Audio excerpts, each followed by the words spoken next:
What's up, guys? Welcome to Box to Box Football, and we are back here.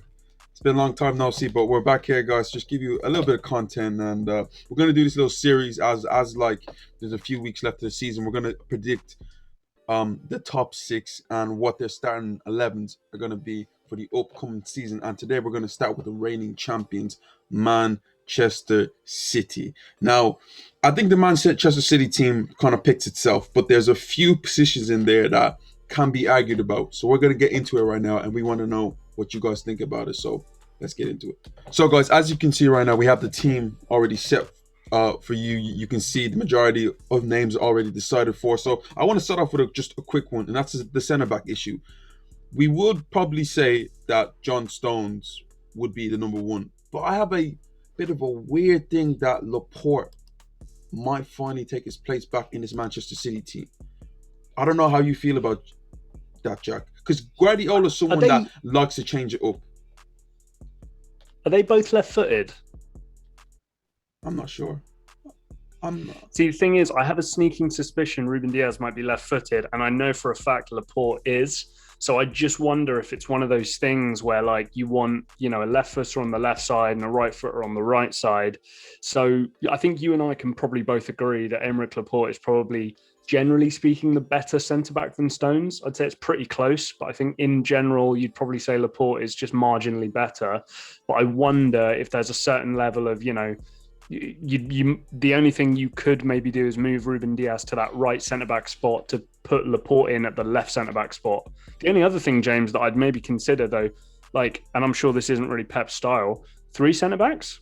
Push the wing-backs up a little higher? It's Walker and Cancelo.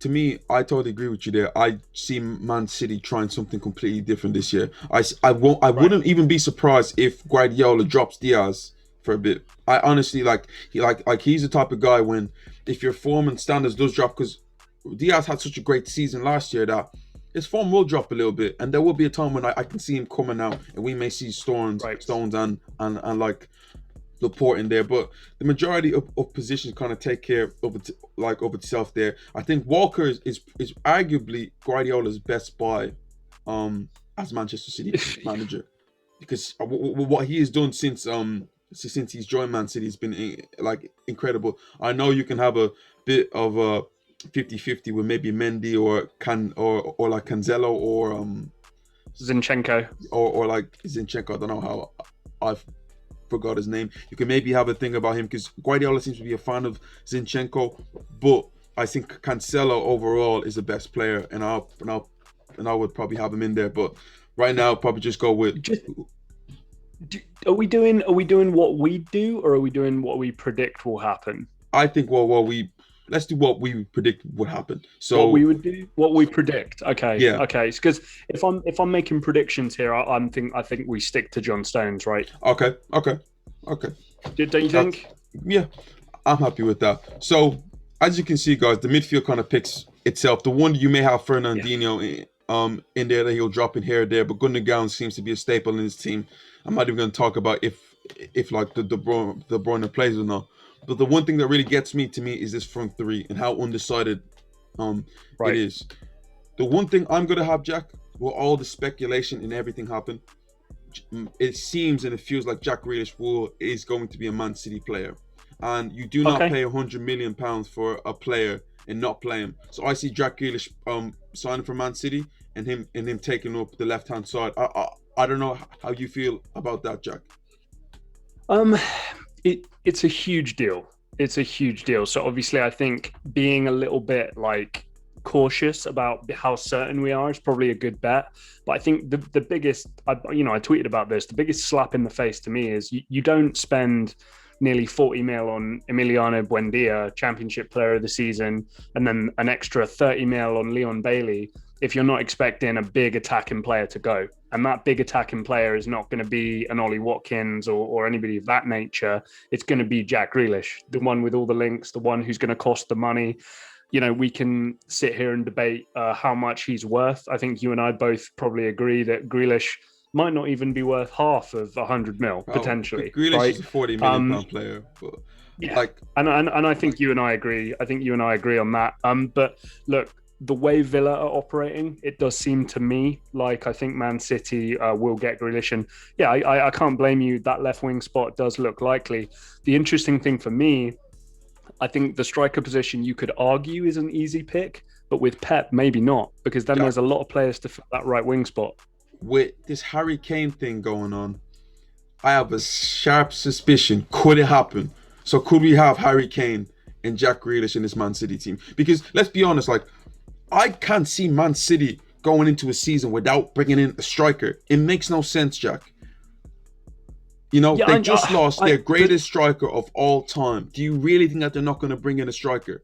And with Harry Kane thing is now though, not showing up, I do agree with you, but the thing is, I would say that if it was any other manager, then I'd be like, oh yeah, they're definitely going to sign a striker. My thing is, I can honestly see Pep trying to do some sort of, whether it's Bernardo Silva, De Bruyne, Sterling, Foden, anybody. You know what Pep can do with that kind of false nine style of position, and a kind of out and out striker in that traditional sense isn't really Pep's style. So I don't have loads and loads of confidence, especially in terms of the person that you're going to have to negotiate with being Daniel Levy, to then have put Kane as the striker, and then the amount of players who could play that right wing spot. I mean, James, Mahrez, Sterling, Foden, somebody's going to miss out. Somebody, people so can't start someone every is game, gonna miss out. I don't know what's going on with this Bernardo Silva thing. I think Foden's gonna go right? to another level, but Sterling just had this amazing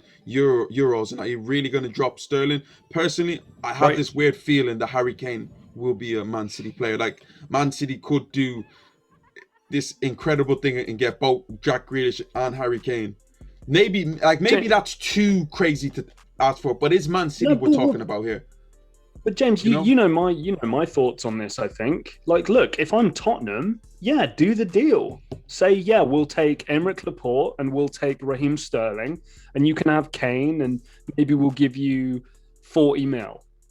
I think that's a great deal. Personally, that's if unbelievable. you're Spurs and you're potentially like, if you have a great year, keep Son. He's just signed a new deal. Couple players through the door. Christian Romero. These kinds of players coming in. I'm not saying Tottenham are going to get top four, but it's a good step in the right direction, in my opinion. If you can get a Laporte or a Sterling or a Laporte or a Mahrez or somebody like that. I mean, the reason why Sterling comes to mind is obviously he grew up most of his life in London, right? And it's kind of northwest. We know this obviously from uni, but northwest London. And Tottenham's obviously to a certain extent just down the road, so that could maybe be a fit. But again. All these teams, James, want to sell, and not everybody can sell because some people have to buy somewhere along the line. So you think, for me, there is definitely going to be a new player coming in, either Grealish or Kane.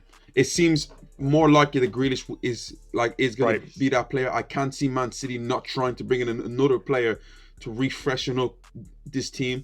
Let's You, let's do this then. Who's going to be right wing? Who's I going to be think, right wing? I think without a shadow of a doubt, especially what he's been doing during this preseason run, is Riyad Mahrez.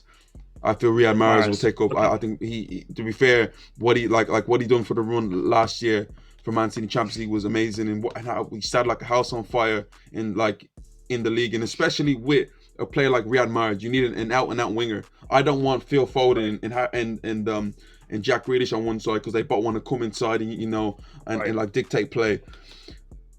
Could Sterling be the false number 9, or maybe could we bring What De Bruyne What's your in there? confidence level on Kane going to City? 50, Like I out of think 10. 50-50. Okay. And are Um, we ruling out Gabriel Jesus?